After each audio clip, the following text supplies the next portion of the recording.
నమస్తే, welcome to NXT G news. ఈనాటి వార్తా విశేషాలు. మాజీ మంత్రి జోగి రమేష్ కుమారుడు రాజీవ్ను ఏసీపీ అదుపులోకి తీసుకుంది. అంబాపురం అగ్రిగోల్డ్ భూముల వ్యవహారంలో అక్రమాలకు పాల్పడ్డారనే ఆరోపణల నేపథ్యంలో అధికారులు ఆయన్ను అదుపులోకి తీసుకున్నారు. ఈ అంశంలో మొత్తం 9 మందిపై కేసు నమోదైంది. సిఐడి నమోదు చేసిన కేసులోని ఏసీపీ సెక్షన్ల కింద కూడా కేసు నమోదు చేశారు. దీనిలో A1 గా రాజీవ్, A2 గా జోగి రమేష్, బాబాయ్ వెంకటేశ్వరరావు, 420, 409, 467, 471, 120B సెక్షన్ల కింద కేసు నమోదు చేశారు.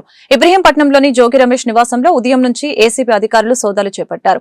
అనంతరం రాజీవ్ను అదుపులోకి తీసుకుని గొల్లపూడి కార్యాలయానికి తరలించారు. అక్కడ ఆయన్ను విచారిస్తున్నారు.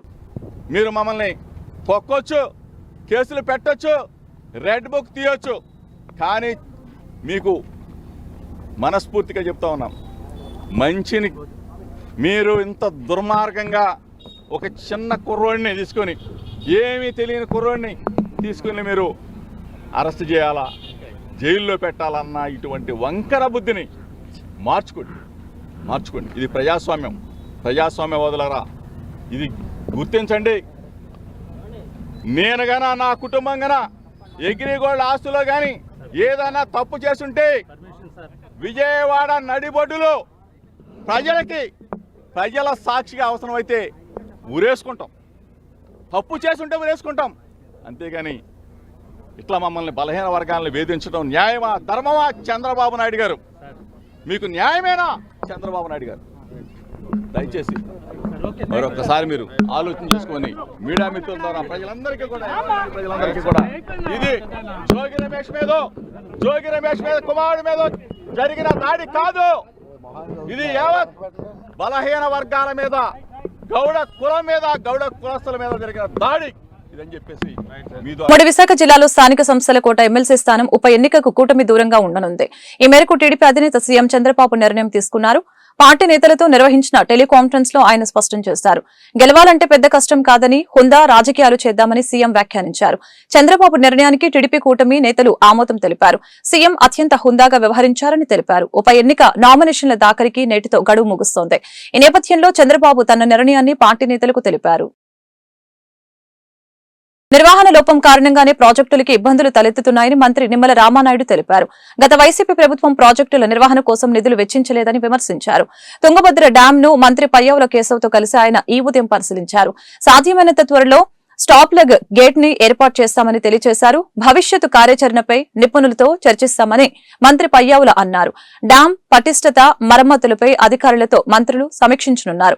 తుంగభద్ర ప్రాజెక్టులో వరద ఉధృతికి 19వ గేటు కొట్టుకుపోయిన విషయం తెలిసిందే. దీంతో 3 రోజులుగా 1,00,000 క్యూసెక్ల నీరు వృధాగా వెళ్తోంది. వరదను అడ్డుకునేందుకు తాత్కాలిక గేటు ఏర్పాటు చేసేందుకు అధికారులు ప్రయత్నిస్తున్నారు. ఏదైతే ఆ గేట్ స్థానంలో కూడా మరి పర్టికులర్ గా స్టాప్ లాక్ గేట్ ఏదైతే ఉందో మరి అవి ఈ ప్రాజెక్టుకి లేకపోవడం వల్ల తాత్కాలికంగా మరమ్మతులు చేసుకోవడానికి కానీ, తాత్కాలిక నీటి నిలుపుదల చేసుకునే అవకాశం లేనిటువంటి స్థితిలో ఏదైతే చంద్రబాబు నాయుడు గారు కూడా స్పందించి, కన్నమ నాయుడు గారు ఎవరైతే ఈ యొక్క గేట్ల అమరికలో నిర్మాణంలో అత్యంత కీలకంగా ఉన్నటువంటి వ్యక్తిని, ఆయన హైదరాబాద్లో ఉంటే మరి ఆయన కంటికి చికిత్స చేయించుకున్నా కూడా మరి స్పెషల్ ఫ్లైట్ కూడా అరేంజ్ చేసుకుని ఈయన ఇక్కడ పంపించి, అంటే మా పోలవరం ప్రాజెక్ట్ గేట్ల అమరికలో కూడా ఆయనకి బాగా సమర్థత ఉన్నటువంటి వ్యక్తి. ఆయన యొక్క సారథ్యంలో ఇమ్మీడియట్లీ, ఎందుకంటే ఏదైతే గేట్ని మనం పునర్నిర్మాణం చేయాలనే ఆలోచనతో ఉన్నప్పుడు పూర్తి స్థాయిలో నీరు తగ్గిస్తే, అంటే ప్రజెంట్ 104 టీఎంసీలు నీరు ఉంది. మరి కొత్త గేట్ని మళ్ళీ ఆ స్టాప్ లాక్ గేట్ని మనం ఏర్పాటు చేసుకుంటే మొత్తం నీటిని తగ్గిస్తే అది 40 టీఎంసీలకి పడిపోతే దగ్గర 60 టీఎంసీలు నీరు వృధాగా పోయేటువంటి పరిస్థితి ఉంటుంది. అట్లా కాకుండా అంత స్థాయిలో నీటిని తగ్గించకుండా మనం ఈ యొక్క స్టాప్ బ్లాక్ గేట్ని ఏర్పాటు చేసుకునేటువంటి అవకాశాలని పరిశీలించమని చెప్పేసి మేము కూడా నిపుణులు కూడా కోరడం జరుగుతోంది. ఒకసారి రివ్యూ కూడా అధికారులతో కూడా రివ్యూ చేసి దీనికి ఈ కర్ణాటక ప్రభుత్వానికి సంబంధించి కానీ, సిడబ్ల్యూసీ కానీ, మా ఆంధ్రప్రదేశ్ రాష్ట్ర ప్రభుత్వం నుంచి కూడా ఏదైతే డిజైనింగ్ సంబంధించినటువంటి సిఈల్ని, ఎస్సీల్ని అందరినీ కూడా ఒక బృందాన్ని కూడా ఇక్కడ మేము పంపించడం జరిగింది. ఏ రకమైనటువంటి సహకారం కావాలన్నా కూడా పూర్తి స్థాయిలో అందించడానికి సిద్ధంగా ఉన్నామనేది కూడా చంద్రబాబు నాయుడు గారు కూడా ఒక మెసేజ్ని కూడా ఇవ్వడం జరిగింది. సాధ్యమైనంత వరకు తొందరలోనే ఆ యొక్క స్టాప్ బ్లాక్ గేట్ని ఏర్పాటు చేయడం ద్వారా పర్టికులర్గా ఏదైతే అనంతపురం, కర్నూలు, కడప ఏదైతే అత్యంత కరువు జిల్లాలు ఏవైతే ఉన్నాయో మరి వారికి నీటిని అందించేటువంటి విధంగా. ఎందుకంటే లాస్ట్ ఇయర్ అయితే అసలు డ్యామే నిండినటువంటి పరిస్థితి. వీళ్ళ అదృష్టవశాత్తు డ్యామ్ నిండినా కూడా ఆ వృధాగా పోతూ ఉంటే చాలా బాధ ఆవేదన కలుగుతోంది. ఈ యొక్క తాత్కాలిక గేటు కూడా ఆల్రెడీ హిందుస్థాన్ వాళ్ళు నిర్మాణం చేస్తూ ఉన్నారు. ఏదైతే ఇక 60x20 ఇది చాలా భారీ సైజు గేటు కావడం వల్ల ఆ లెవెల్లో మనం దాన్ని మళ్ళీ పునర్నిర్మాణం చేయడం సాధ్యం కాదనేటువంటి ఆలోచనతో 60x4 చొప్పున అంటే 5 గేట్ల చొప్పున తయారు చేసి 1/1 అంటే ప్రజెంట్ ఇమీడియట్లీ కనీసం 2-3 గేట్స్నైనా 60x4 చొప్పున ఏర్పాటు చేసుకుని కొంత నీటిని నిల్వ చేసుకుంటూ మళ్ళీ మిగిలిన 2 అంటే ఏదేమైనా కూడా వాళ్ళు ప్రాథమికంగా చెప్పేది అట్లీస్ట్ ఒక 2 డేస్లో మనం కనుక 60x4 2-3 గేట్లైనా అరేంజ్ చేసుకుని మళ్ళీ మిగిలిన బ్యాలెన్స్ వర్క్ను కూడా కంప్లీట్ చేసుకోవాలనే ఆలోచన. మేము కూడా వాళ్ళకి ఆదేశాలు ఏంటంటే ఎంతో తొందరగా మనది కంప్లీట్ చేస్తే కొంతమేర నిలవ ఉన్నటువంటి నీటిని నిలుపుదల చేసుకోవచ్చు. అగ్రిగోల్డ్ భూముల వ్యవహారంలో అధికారులతో చర్చించిన తర్వాతే కేసు పెట్టామని రాష్ట్ర రెవెన్యూ శాఖ మంత్రి అనగాని సత్యప్రసాద్ తెలిపారు. ఈ కేసులో అన్ని ఆధారాలు ఉన్నాయని చెప్పారు. మంగళవారం సచివాలయంలో ఆయన మీడియాతో మాట్లాడారు. ప్రతిసారి వైసీపీ నేతలు రెడ్ బుక్ అంటున్నారు. రెడ్ బుక్ తెరిస్తే వాళ్ళు ఈ రాష్ట్రంలో ఉండలేరని అన్నారు. గత 5 ఏళ్లలో వైసీపీ నేతలు చేసిన అక్రమాలను బయటకు తీస్తామని అన్నారు. భూములపై వచ్చే ఫిర్యాదులో 75% వైసీపీ నేతలపై వచ్చినవేనని అన్నారు. జోగి రమేష్ చేసిన భూ ఆక్రమణలు రుజువు అవుతున్నాయని చెప్పారు. కేసులో అక్రమంగా ఇరికించేందుకు తమ పార్టీ వ్యతిరేకమని అన్నారు.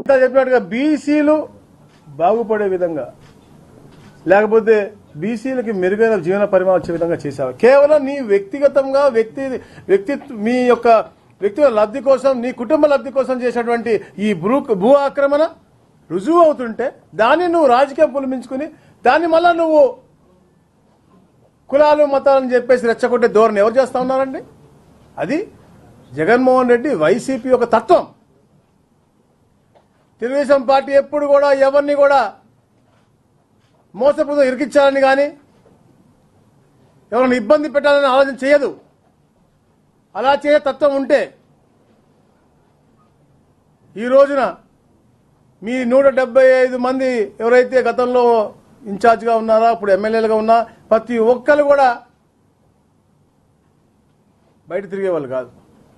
మీ పర్సనల్ విషయాలుంటాయి, వాటిల్లో ఎప్పుడు దూరం.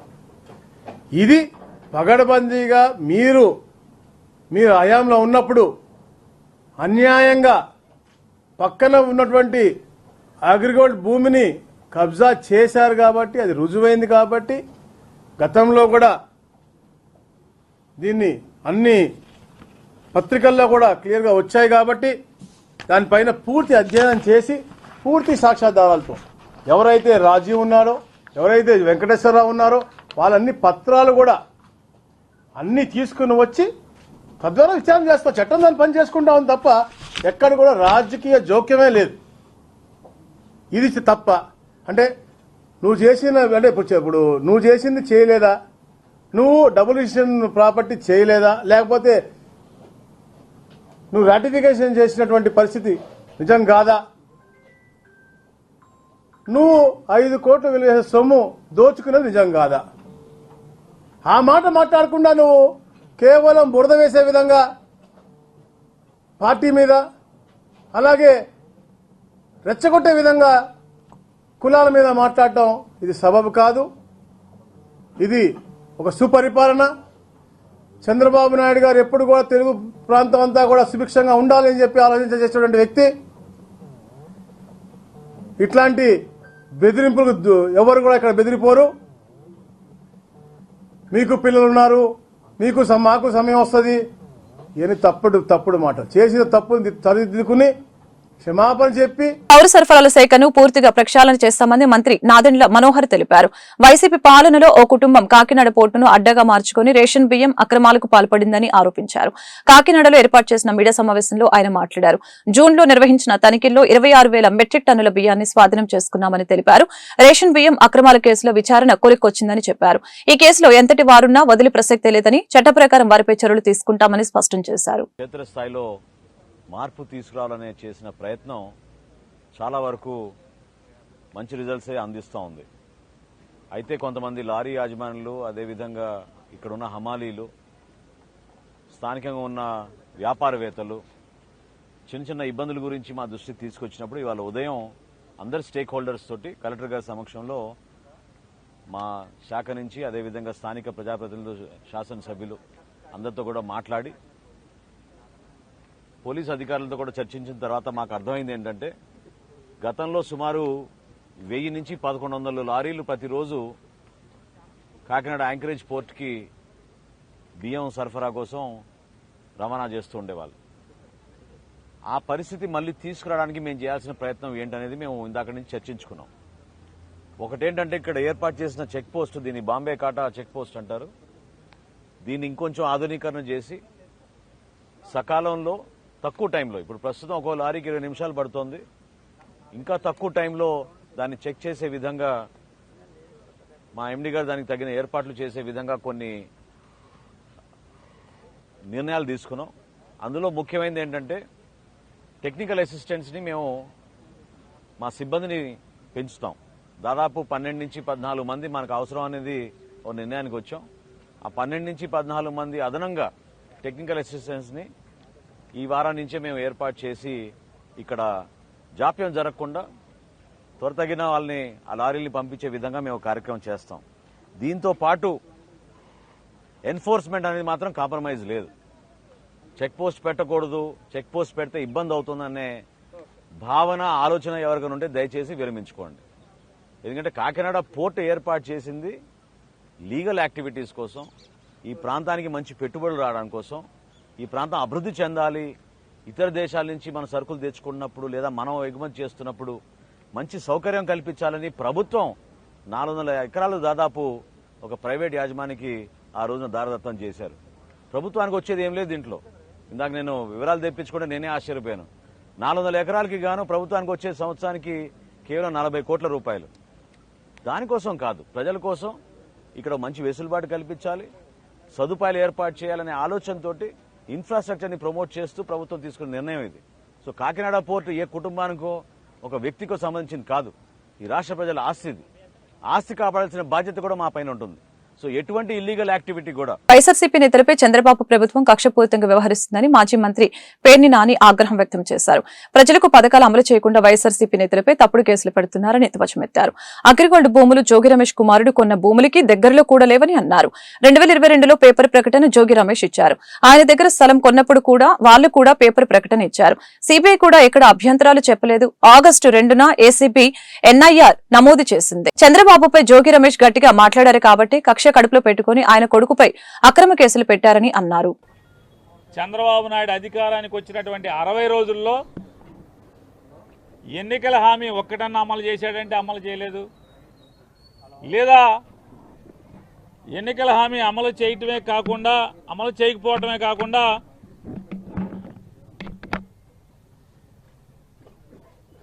ఓ మంచి కార్యక్రమం ఏమన్నా చేశారా అంటే ఈ రాష్ట్రాన్ని ఉద్ధరించేదానికి ఒక్కటి చేయకపోగా అన్నీ ఎఫ్ఐఆర్లు కడతాం, తప్పుడు కేసులు కడతాం, దొంగ కేసులు కడతాం. ఏదో రకంగా వైఎస్ఆర్ కాంగ్రెస్ పార్టీలో ఇటువంటి జెండా మోసే చిన్న కార్యకర్త దగ్గర నుంచి మాజీ మంత్రుల వరకు అందరినీ కూడా భయభ్రాంతులను చేసి ఎవరు కూడా పార్టీ పరంగా బయటికి రాకూడదు, తద్వారా రాజకీయ లబ్ధి పొంది దీర్ఘకాలం తన కొడుకు ఈ రాష్ట్రాన్ని అధికారాన్ని అనుభవించే కుట్రలో భాగమే ఇవాళ జోగి రమేష్ గారి కుమారుడిని కేసులో ఇరికించడం. అంటే ఏం తప్పు జరిగిందని చెప్పని అగ్రిగోల్డ్ ఆస్తులు ఏ ఆస్తులు ఉన్నాయో అవన్నీ కూడా జీవోలు ఇవ్వడం జరిగింది. ఆ జీవోల్లో ఇచ్చినటువంటి ఆస్తి నువ్వు ప్రభుత్వంలో ఉన్నావు, ఆస్తులు ఎక్కడైతే సర్వే నెంబర్లు ఉన్నాయో ఆ సర్వే నెంబర్ ఉన్నటువంటి ఫీల్డ్ సర్వే ఎక్కడ చేసుకుంటే ఆ నంబర్ పొలానికి కానీ జోగి రమేష్ గారి కొడుకు కొనుక్కున్న పొలానికి కానీ ఎక్కడ సరిహద్దులు ఏమైనా ఆనుకుని ఉన్నాయా, కనీసం పక్కపక్కన ఉన్నాయా, పోనీ కనీసం ఆస్తులు ఆనుకుని సరిహద్దుల్లో కూడా ఎక్కడ లేకుండా పోనీ జోగి రమేష్ గారు ఏమైనా తప్పు చేశాడా అంటే జోగి రమేష్ గారు 2022లో రామోజీరావు గారి పేపర్లోనే చేయించారు. అయ్యా ఈ సర్వే నెంబర్ పలానా ఆయన అమ్ముతా అంటున్నాడు, మేము కొనుక్కుందాం అనుకుంటున్నాం, ఇందులో ఎవరికైనా అభ్యంతరాలు ఉన్నాయా అని చెప్పని పేపర్ అడ్వర్టైజ్మెంట్ ఇచ్చారు. సత్తెనపల్లి ఎమ్మెల్యే కన్నా లక్ష్మీనారాయణ జన్మదిన వేడుకలు గుంటూరు నగరంలో మంగళవారం ఘనంగా జరిగాయి. స్థానిక నగరంపాలెంలోని కన్నా లక్ష్మీనారాయణ స్వగృహం ఎన్డీఏ కూటమి నేతలతో సందడిగా మారింది. గుంటూరు పశ్చిమ ఎమ్మెల్యే గల్లా మాధవి కన్నా లక్ష్మీనారాయణను కలిసి జన్మదిన శుభాకాంక్షలు తెలియజేశారు. ఈ సందర్భంగా ఏర్పాటు చేసిన ప్రత్యేక బర్త్డే కేక్ ను కన్నా కట్ చేశారు. అదేవిధంగా మున్సిపల్ పారిశుద్ధ్య కార్మికులకి కన్నా దుప్పట్లు పంపిణీ చేశారు. అలాగే బండి శివరామ ప్రసాద్ ఆధ్వర్యంలో ఏర్పాటు చేసిన 70 కేజీల కేక్ ను ఎమ్మెల్యే కన్నా లక్ష్మీనారాయణ కట్ చేసి పార్టీ శ్రేణులతో అభిమానులతో ఆనందాన్ని పంచుకున్నారు. ఈ మేరకు బండి శివరామ ప్రసాద్ మీడియాతో మాట్లాడారు. కన్నా లక్ష్మీనారాయణకు జన్మదిన శుభాకాంక్షలు తెలియజేశారు. ఆయన నిండు నూరేళ్లు ఆయురారోగ్యాలతో పాటు అష్టైశ్వర్యాలతో తొలతూగాలని ఆకాంక్షించారు. అదేవిధంగా రాజకీయంగా ఉన్నతంగా ఎదగాలని అభిలాషించారు. ఈరోజు మా తండ్రి గారు కన్నా లక్ష్మీనారాయణ గారి ఎక్స్ మంత్రివర్యులు శ్రీ కన్నా లక్ష్మీనారాయణ గారి పుట్టినరోజు. ఇలాంటి పుట్టినరోజులు ఎన్నో జరుపుకోవాలి. ప్రజలకి సేవ చేసే నాయకుడుగా మీకు ఎన్నో 1989 నుంచి వారు ఎమ్మెల్యేగా కంటెస్ట్ చేసిన కాడ నుంచి యూత్ కాంగ్రెస్లో చేశారు. అదేవిధంగా ఎన్నో పోర్ట్ఫోలియోలు చేసిన వారు ప్రజల్ని మర్చిపోకుండా ప్రజలు వారిని కూడా గుర్తుపెట్టుకొని మన తిరిగి మన నారా చంద్రబాబు నాయుడు గారు లోకేష్ గారి ఆధ్వర్యంలో ఎమ్మెల్యేగా చేయడం జరిగింది. సో కాబట్టి ప్రజలకు ఎప్పుడు అందుబాటులో ఉండి ప్రతి ఒక్క సమస్య గుంటూరు కానీ సత్తెనపల్లి కానీ పెద్దపల్లిపాడు కానీ ఎవరు వచ్చి అడిగినా కూడా మేము ఎప్పుడో తక్షణమే స్పందించి ప్రతి ఒక్కరికి అందుబాటులో ఉంటాము. అదేవిధంగా దేవుడు ఇంకా మా నాన్నగారికి మంచి ఆయుష్ ఆరోగ్యం అధికారం ఇచ్చి కొన్ని వేల మందికి సేవ చేయించాలని కోరుకుంటున్నాను. కోల్కతాలోని ఓ ప్రభుత్వ ఆసుపత్రిలో జూనియర్ వైద్యురాలపై లైంగిక దాడికి పాల్పడి దారుణ హత్య చేసిన నిందితులకి ఉరిశిక్ష విధించాలని జూడాల డిమాండ్ చేశారు. ఇలాంటి ఘటనలు పునరావృతం కాకుండా మహిళా రక్షణ చట్టాలు పగడ్బందీగా అమలు చేయాలని అన్నారు. డాక్టర్ల రక్షణ కోసం ప్రత్యేక చట్టాలు తీసుకుని రావాలని అన్నారు. గుంటూరు ప్రభుత్వ ఆసుపత్రిలో జూడాల ఆధ్వర్యంలో మంగళవారం కోల్కతాలో జరిగిన ఘటనని తీవ్రంగా ఖండిస్తూ నిరసన ప్రదర్శన చేపట్టారు. కోల్కతాలో మహిళా ట్రైనీ డాక్టర్లపై జరిగిన పైశాచిక హత్యను పాలకులు సీరియస్ గా తీసుకోవాలని అన్నారు. విధి నిర్వహణలో ఉన్న డాక్టర్లకి రక్షణ లేకుండా పోయిందని ఆవేదన వ్యక్తపరిచారు. ఏదైతే ఇన్సిడెంట్ అయిందో వెస్ట్ బెంగాల్లో అది అసలు ఖచ్చితంగా తీవ్రంగా ఖండించాల్సిన విషయం. యాజ్ ఎ ఫీమేల్ నాకు చాలా బాధ కలిగించిన విషయం అది. అండ్ మోర్ ఓవర్ డ్యూటీలో ఉన్న డాక్టర్స్ మీద ఎట్లాంటి అజాల్ట్ ఉన్నా నాన్ బెయిలబుల్ వారెంట్ ఒకటి ఉండాలి, సెంట్రల్ ప్రొటెక్షన్ యాక్ట్ ఒకటి ఉండాలి. ఎస్పెషల్లీ ఫీమేల్స్ ఈ మధ్యలో మెడికల్ ప్రొఫెషన్లో more of females are coming అనమాట. సో వాళ్ళకి స్పెషల్గా ప్రొటెక్షన్ డెఫినెట్లీ ఉండాలి. మేము ఇంటి నుంచి బయటకు వచ్చి వర్క్ చేస్తున్నామంటే మా వెనకాల చాలామంది సపోర్ట్ ఉంటారు. ఎడ్యుకేషన్ టైంలో మా ఫాదర్ ఉండేవారు, మా husband, each and every one చాలా సపోర్ట్ చేస్తూ మేము ఇక్కడికి వస్తాము. సో ఈ వర్క్ ప్లేస్లో అనేవి హజాల్స్ అనేవి అసలు అది ఖచ్చితంగా ఖండించాల్సిన విషయము. ఏదో ఒకటి ఖచ్చితంగా ఫీమేల్స్కి అయితే చాలా ప్రొటెక్షన్ ఉండాలి, చట్టాలు ఉండాలి. As well as hospital staff కూడా ఖచ్చితంగా ప్రొటెక్ట్ చేసే ఉద్దేశంతోనే వర్క్ చేస్తూ ఉండాలి. అండ్ మోర్ ఓవర్ ఫీమేల్స్కి వాళ్ళ సెల్ఫ్ డిఫెన్స్ స్కిల్స్ కూడా కొన్ని వచ్చి ఉండాలి. ఎంతసేపు ఇది చదువుకోవడమే కాదు, సెల్ఫ్ డిఫెన్స్ స్కిల్స్ కూడా కొన్ని వచ్చి ఉండాలి. సో అన్నీ కలిస్తేనే ఇది పాసిబుల్. వాళ్ళు కూడా ఇంత చదువుకున్నారంటే they are educated well enough కదా. సో వాళ్ళని ఫస్ట్ ప్రొటెక్ట్ చేసుకోవాలి, తర్వాతనే పేషెంట్ని ప్రొటెక్ట్ చేయాలి. సో ఇది అయితేనే కానీ ఫీమేల్స్ మీద ఈ అజాల్ట్స్ అనేవి తగ్గవు. ఇది నాట్ ఓన్లీ మెడికల్ ప్రొఫెషన్, ఏ ప్రొఫెషన్లో ఉన్న వాళ్ళైనా ఇది చాలా నీచమైన చర్య. డ్యూటీలో ఉంది 36 hours, రెస్ట్కి వెళ్ళిన ఆవిడ మీద వాడు మళ్ళీ హెల్త్ కేర్ వాలంటీర్ అంట. అలా ఎలా? ఇది ఇట్లాంటివి అసలు అవ్వకూడదు. ఖచ్చితంగా చట్టాలు చాలా ఏమంటారు, చాలా ఎక్కువ శిక్ష ఇంకొకరు చేయడానికి భయపడేటట్టు ఉండాలి. ఈరోజు మేము గుంటూరు మెడికల్ కాలేజీలో కోల్కతాలో జరిగిన దుర్ఘటనని నిరసిస్తూ మేము కోల్కతాలోని జరిగిన పీజీ వైద్య విజ్ఞానికి తోడుగా మేమందరం నిల్చున్నాము. మరి కోల్కతాలో మరి జరిగిన దుర్ఘటన మనందరికీ తెలిసిందే. మరి ఇటువంటి దుర్ఘటనలు ఇంకా భవిష్యత్తులో జరగకూడదని మేము ఈరోజు ఈ కార్యాచరణ తీసుకునేదానికి మేము సిద్ధమయ్యాము. మరి మాకు కావాల్సింది నైట్ డ్యూటీలో రక్షణ కావాలి. ఇప్పుడు ప్రతి ఇంట్లో ఆడకూతుర్లు ఉన్నారు. మరి వాళ్ళు నైట్ అంతా అక్కడ వెళ్ళి నైట్ డ్యూటీలో ఉండి మరి సేవ చేయాలంటే కనీసం బేసిక్ ఫెసిలిటీస్ రక్షణ కల్పించాలి. అది దాని బాధ్యత ప్రభుత్వం పైన ఉంది. మేము ఈ దుర్ఘటన ద్వారా మరి మేము ప్రభుత్వానికి తెలియజేయకుండా ఏంటి అంటే మరి మాకు సెంట్రల్ ప్రొటెక్షన్ యాక్ట్ అనేది ఒకటి మాకు తీసుకురావాలా. దాని ద్వారా మాకు వర్క్ ప్లేస్లో మరి మాకు కావాల్సిన సేఫ్టీని మాకు కల్పించాలని మేము కోరుకుంటున్నాము. తద్వారా మేము ప్రజలకు మరింత మెరుగైన సహాయం మరి సేవ చేయగలము. మరి అదేవిధంగా మరి అక్కడ జరుగుతున్న మరి కొన్ని సంఘటనలు తెలుస్తుంటే మాకు ఎంతో బాధాకరంగా ఉన్నాయి. మరి అక్కడ ఎంతో పక్షపాతంగా వ్యవహరిస్తున్నారని మరి అక్కడ నిరసన చేస్తున్న వైద్య విద్యార్థులను అణగదొక్కుతున్నారు అని చెప్పేసి మరి మేము అక్కడ మా తోటి కొలీగ్స్ ద్వారా విన్నాము. మరి మేము దాన్ని తీవ్రంగా ఖండిస్తున్నాము. మరి అక్కడ నిష్పక్షపాతంగా మరి విచారణ జరగాలని, అవసరమైతే ఆ కేసును సిబిఐకి అప్పచెప్పాలని మరి మా డిమాండ్స్. మరి ఈ డిమాండ్స్ నెరవేరే వరకు మేము నిరవధికంగా మరి ప్రస్తుతానికైతే మా ఓపీడీస్ మరియు వార్డ్స్ని మేమైతే మరి బంద్ చేసి ఉన్నాము. మరి ఫ్యూచర్లో మరి ప్రభుత్వ పెద్దలు దిగివచ్చి మరి మాకు కావాల్సిన ఆ సెంట్రల్ ప్రొటెక్షన్ యాక్ట్ అనేది మాకు ఇవ్వకపోతే మరి మేము ఫ్యూచర్ ఎమర్జెన్సీస్ని కూడా మరి మేము హోల్డ్ చేసేదానికి మేము సిద్ధంగా ఉన్నాము. కేరళ రాష్ట్రం వయనాడు వరదల్లో సర్వస్వం కోల్పోయిన బాధితులను ఆదుకునేందుకు పౌర సమాజం ముందుకు రావాలని డీసీసీ అధ్యక్షులు లింగంశెట్టి ఈశ్వరరావు, గుంటూరు జిల్లా ఎన్ఎస్యూఐ అధ్యక్షులు షేక్ కరీం పిలుపునిచ్చారు. ప్రకృతి ప్రకోపానికి దిక్కుతోచని స్థితిలో ఉన్న వరద బాధితుల్ని మానవత్వంతో స్వచ్ఛంద సంస్థలు, దాతలు ఆదుకోవాలని కోరారు. మంగళవారం ఎన్ఎస్యూఐ ఆధ్వర్యంలో గుంటూరు హిందూ కళాశాల సెంటర్లో విరాళాల సేకరణ కార్యక్రమం చేపట్టారు. ఈ మేరకు లింగంశెట్టి ఈశ్వరరావు, షేక్ కరీం మాట్లాడారు. ప్రకృతి విపత్తులు సంభవించినప్పుడు బాధితులకి మనవంతు సహకారం అందించాలని విజ్ఞప్తి చేశారు. కేరళ రాష్ట్రంలో వయనాడు జరిగిన మరి వరదల వల్ల 230 మందిగా ప్రాణాలు కోల్పోవటం, అనేక మంది మరి ఇల్లు కోల్పోవటం, అనేక లక్షల రూపాయల, కోట్ల రూపాయల ఆస్తులు ధ్వంసం అవటం ఇవన్నీ జరిగినాయి. మరి వైవిధ్య నిపుణులు అనేక మంది అనేక సూచనలు చేసినా వాటిని ప్రభుత్వాలు పాటించాల్సిన అవసరం ఉంది.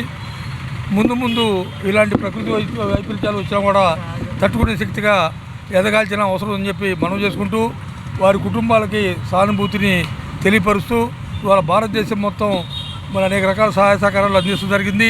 రాహుల్ గాంధీ గారు, ప్రియాంక గాంధీ గారు కూడా ఆ ప్రాంతానికి వెళ్ళి మరి వారిని పరిశీలించి అన్ని రకాలుగా వారికి అండగా ఉంటామని చెప్పి, ఆదుకుంటామని చెప్పని వారు సహాయం చేయడం జరిగింది. అదేవిధంగా చిరంజీవి గారు ఆ ప్రాంతానికి వెళ్ళి ఆ రాష్ట్ర ముఖ్యమంత్రికి 2 కోట్ల రూపాయలు మరి ఉదారంగా విరాళం ఇవ్వడం జరిగింది. అనేక మంది అనేక రకాలుగా భారతదేశం మొత్తం మీద వెళ్ళి ఆ ప్రాంత ప్రజల్ని ఆదుకున్న దేశం మొత్తం ఏకమైంది. అదేవిధంగా కాంగ్రెస్ పార్టీ ఎక్కడున్నా కూడా ప్రజల కోసం, ప్రజల మధ్యనే ఉంటుందని చెప్పని రాహుల్ గాంధీ గారు, ప్రియాంక గాంధీ గారు నిరూపించిన విషయం మరోసారి తెలియపరుస్తూ ఈ వార్తలు ఇంతటితో సమాప్తం. మరొక బులెటిన్లో మళ్ళీ కలుద్దాం. నమస్కారం.